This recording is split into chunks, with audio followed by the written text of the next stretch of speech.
All right, welcome back. This is the second of two parts with my mother, Jean.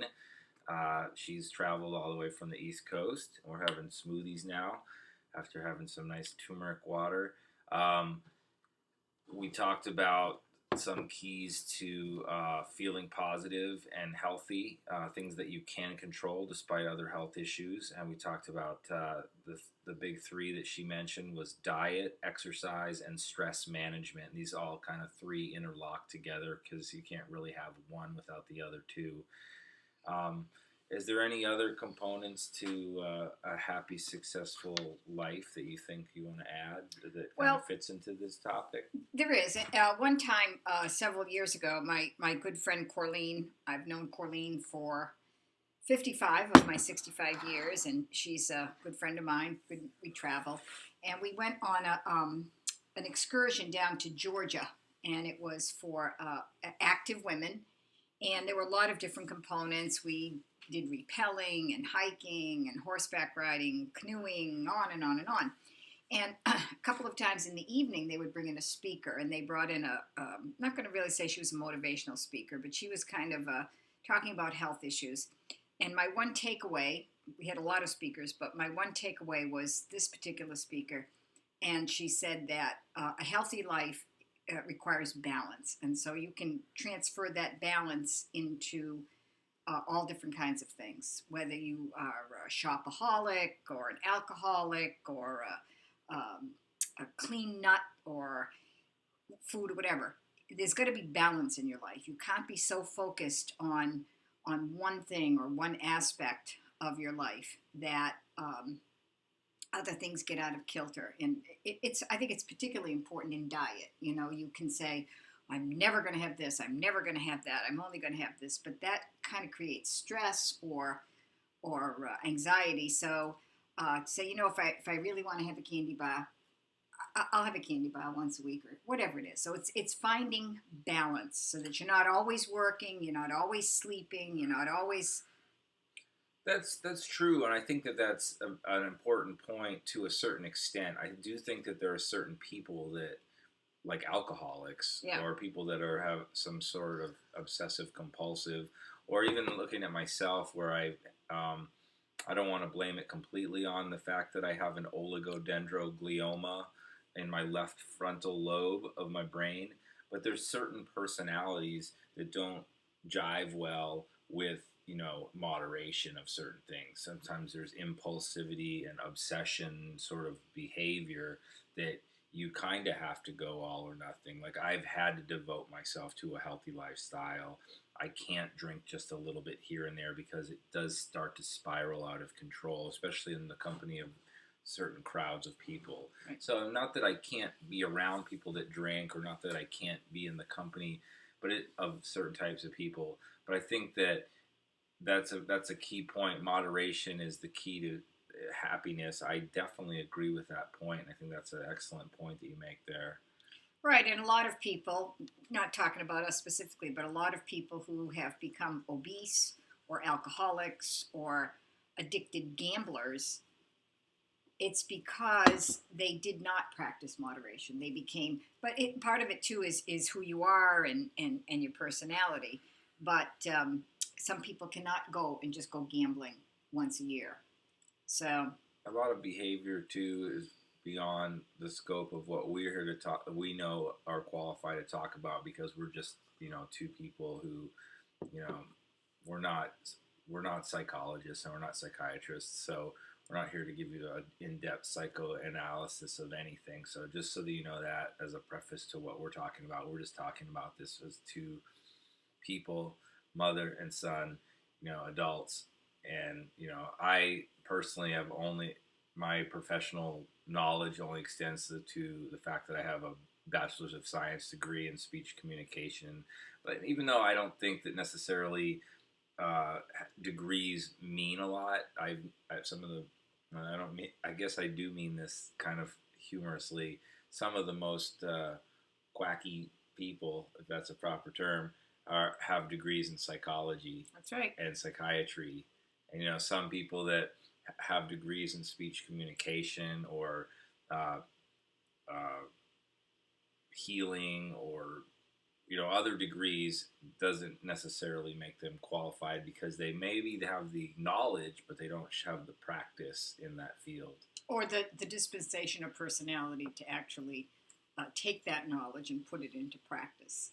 So, no, what I agree. What we're talking about here is some of the struggles that we have experienced and how we have and continue to deal with those. And it's always good to get professional help if you have.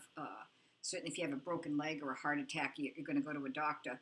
But I think a lot of times we as a society rely too much on pills and quick fixes, as we talked about in menus, going to get prepackaged foods because it's easier. Or you can go to the doctor and you can say, I don't feel good, and he's immediately going to say, take this pill, whereas it might be other things you can do to help yourself. Diet, exercise, stress management. So I think an important thing to look at throughout most facets of life is why are you behaving the way you're behaving, to take a look at yourself. mm-hmm. And I think a lot of people with and this is a very small percentage of people that have like a sort of a narcissistic personality disorder. I think only like 2% of people that suffer from this.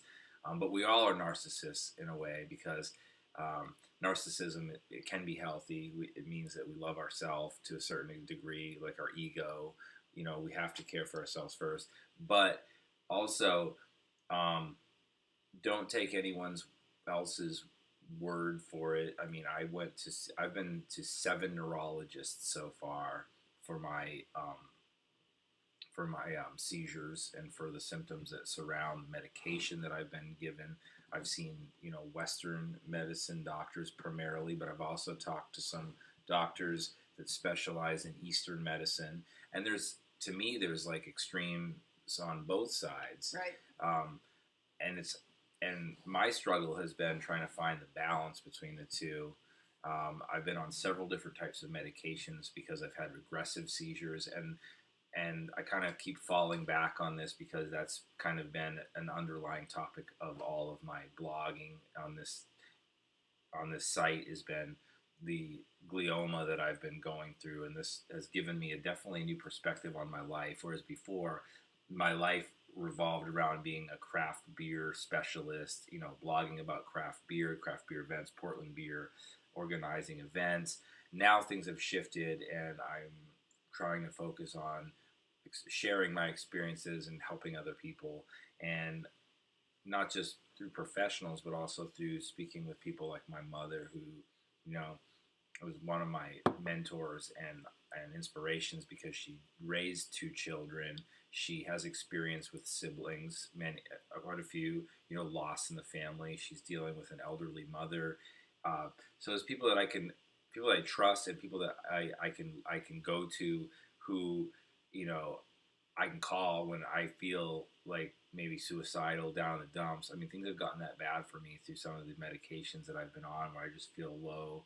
Been in really unhealthy relationships, where not that it's the other person to blame necessarily, but I've been a part of the problem as well.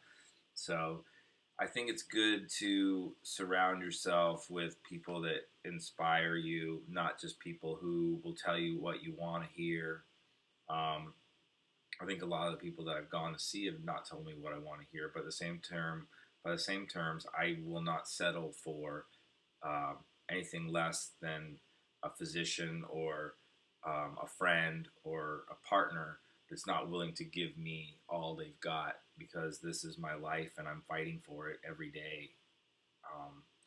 And you don't have to have a brain tumor, and you don't have to have a terminal condition to feel this way, because people suffer from depression that makes them want to die, and there could be nothing necessarily physically wrong with it. Maybe it's mentally, physiologically in their mind or in their brain, but maybe I'm pontificating too much on the topic, but it's really good to have somebody that you can talk to and that you can trust. And sometimes, like, being able to call you, I mean, obviously a parent that loves their child, is a little bit prejudiced, because, who doesn't think that their child is right and good and just. I've experienced that in my past with, partners parents, feeling that way towards me. Once the relationship has gone rotten, then they think I'm bad, and you know, it's hard to separate the two. But I think it's important Well, it's also important, Angelo, to as be a unbiased mother, as you can be, but right? also But to show as much love and support as you can. right, but sometimes some tough love is warranted, and sometimes you don't like what I have to say, and uh, but we talk through it, and the important is to listen to each other, listen to what each other's saying, and it doesn't mean we have to agree. And sometimes it's tough love, and I'll say, you know what, Angelo, you've got to do this, that, and the other, and that's the way it is. So Another thing I've been experiencing lately that's been hard is letting go of situations and people that aren't really benefiting your life, and people that aren't willing to give you the time and give you the positive energy, people that are energy vultures or whatever you want to call it. And that's really hard because you've invested in them in the past, you have feelings, and you're living in the past. It's time to look at your life now and forget the past. I mean, there's fond memories, but pictures and photo albums and old memories are nice to look back upon, but they're not where your life is. Your life is now and looking forward, and that's hard to remember a lot of the time. And you can cling to things that are unhealthy sometimes when you're living in the past. it is hard to be alone because we are social creatures, and I believe that we're meant to be in pairs. So it's hard to be alone, but it's worse to be in a situation that's unhealthy. My opinion. All right, I think we might need to go into a part three real quick because there's a lot more we need to talk about. So if you like this, stay tuned. We got a few more things to talk about. Thanks, Mom. Thanks, Ange.